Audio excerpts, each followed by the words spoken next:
Sure, you watched it back. What's your view on Stevenage away? They're on a good run, aren't they? But what about Swindon Town's performance? No, like I said after the game, was disappointed. For me, it was our worst performance. I felt that we didn't create anything. We didn't have any attacking threat at all throughout the game, so which really disappointed me. Looking back at the stats, I think something mad like 70% possession, which counts for nothing. It may as well have been 30% because we did nothing with it. So disappointed.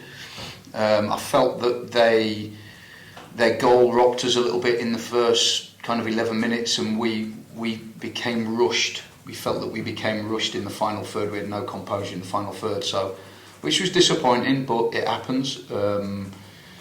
We're a new group. We're learning on the job. We've got better pretty much in every game that we've played, and I see it as just a bump in the road. I was going to say, I know the stats are sometimes disputed, but 70% possession and no shots on target. Has that brought some specific work in training this week? Well, we constantly work on that side of things anyway. We've not changed anything in terms of what we've done in training. We're constantly working on actions in the final third. We're disappointed with that. But you look at sort of like the season so far. I think we're second in the league for shots, believe it or not. We're first in the league for shots outside the box.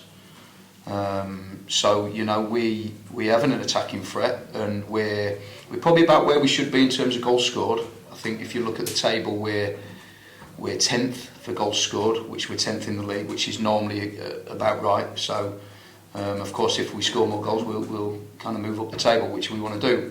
But we do need to make sure that we're turning for all our possession. We want to turn into to becoming more of an attacking threat for sure. Shots outside the box are probably single-handedly Ronan Darcy against Newport, weren't they? Yeah, exactly. Yeah, no, he does like to pull the trigger. I felt that we took pot shots on Saturday, but from distance far too unrealistic. Against Newport we shot a lot, which kind of won us the game in the end. But we was in good positions to shoot against Newport. I felt on Saturday we shot from like real, unrealistic positions, and we was never going to score. We kind of rushed them actions where for me we should have been more composed with our play. Like I say, for all the possession, we didn't cause them any problems at all, which was disappointing. So back at the county ground, how do you assess Colchester with the new manager in charge? Yeah, new manager. He's had 3 games in charge now. His first game, I believe, they lost it to Wimbledon. Then they beat Charlton in the cup, and then obviously had a good result on Saturday against Harrogate. I think it's kind of early to gauge. His tenure's kind of in its infancy, so it's difficult to gauge, the transition. But we're going to concentrate on us more so and make sure that we're going to be spot on the day. Do you sense any change in their approach, or obviously how long it takes to meld a squad together? You've had the summer, he's obviously trying to do it a bit more quickly. Yeah, of course. When you're thrown in during the season, you have to kind of make an impact straight away, which he has because he had a good result last week. But like I say, I find it hard to kind of gauge what their transition is going to be like. They've got good players. They've got good players who can hurt you definitely. So it'll be an interesting game and one we're looking forward to. Colchester last season, I think it was 0-0 here early on, and then it was the 1-1 draw with the red cards. What are your memories of that day? I don't really recall it, if I'm totally honest with you. This is a new season now. We've got a new squad. They've got new players, got a new manager, obviously. So it's a different game now, and one we're really looking forward to. We've had a good week in training. We debriefed our game on Monday or early part of the week this week and got that out of the way, and we've really concentrated on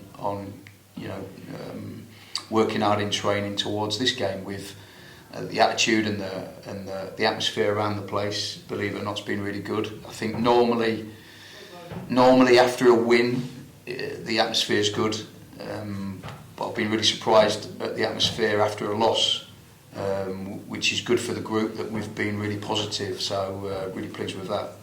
I'll plough with my stats. And 9 months on after the last Colchester game, there's only Iandolo, Williams, and Reed who might start for you, which demonstrates again the churn you've had to go to bring everybody together. Yeah, no, like you know, rightly pointed out, there's a lot of changes within the group. You know, we're learning on the job because we are a new group. We have shown real signs of improvement and real signs of progression from the start of the season. I believe Saturday was a bump in the road, like I've said, and one that we've debriefed and we've understood, and we'll learn from it. You know, you've got to give the opposition some credit as well. You know, Stevenage are a good side. They've got some good players. They've got a good experienced manager, and they made a real kind of difficult afternoon for us. And fair play to them, but I still think that we wasn't good.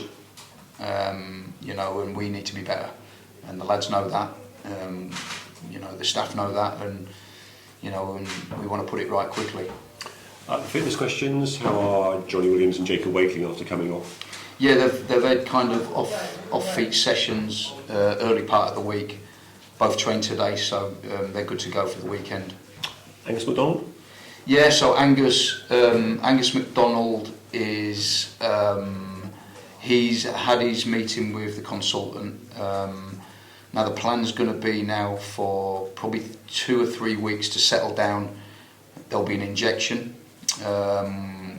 which will kind of enhance his rehabilitation, and then he'll rehab once the injection's settled down from there. So yeah, again, like I said, the first thoughts are probably going to be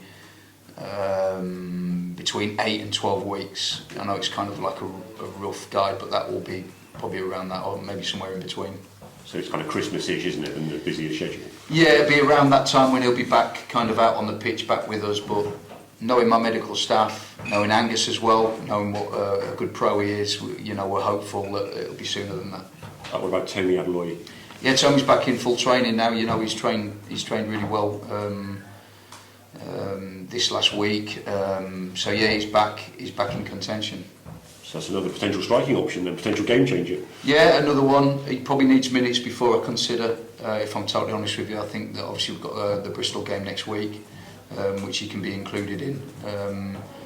But it would be probably a small part to play in that game rather than starting the game and coming off at half time or anything like that. He's probably not ready for a 45 yet, but certainly at least 20 minutes for the Bristol game. One game at a time, obviously. We're probably best to ask you now about the FA Cup draw on Monday, because after Saturday we'll want to talk about the Colchester performance. So looking forward to it. We can get as far as the Man City lucrative tie in the third round. Yeah, I really enjoyed that last season. It was great for the football club and the supporters. You know, playing against a top side like Man City. Yeah, it'd be great if we could replicate that again. But no, looking forward to the FA Cup. It's something, you know, a competition I've always enjoyed being involved in over the years, and you know, and this year's no different to that. So yeah, it'd be great if we could really progress through that this season.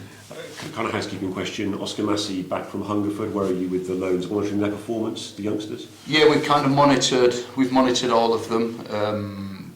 We have got plans for them. They're coming back in. They're doing bits and pieces with us still. So while they're out, they're obviously getting a bit of game time. They're obviously training with their loan club and then coming back and training with us as well. And we're keeping a close eye on them. So yeah. And with the women's announcement today, the double header as part of the Lionesses' legacy, Swindon Town Hartlepool followed by Swindon Town Poulton in the third qualifying round of the FA Cup. Yeah, it's a bit of history, isn't it? I think it'll be the first time that the county ground has hosted a men's and women's game on the first day, I believe. So a bit of history. Third qualifier for the FA Cup, so they'll go obviously into the first round proper if they progress and win. So yeah, it'll be interesting, and I'm sure I'll stick around and watch a bit of that myself. Yeah. I was going to say, there's been a lot of talk about the integration. I think you and some of the players will stay and watch because it's 5:45 kick-off, isn't it? Yeah, well, we'll be here, so why not? You know, it's a game of football, and it'll be interesting to watch. And yeah, I'll be definitely watching some of that. Good stuff. Good luck this weekend, Scott. Thank you.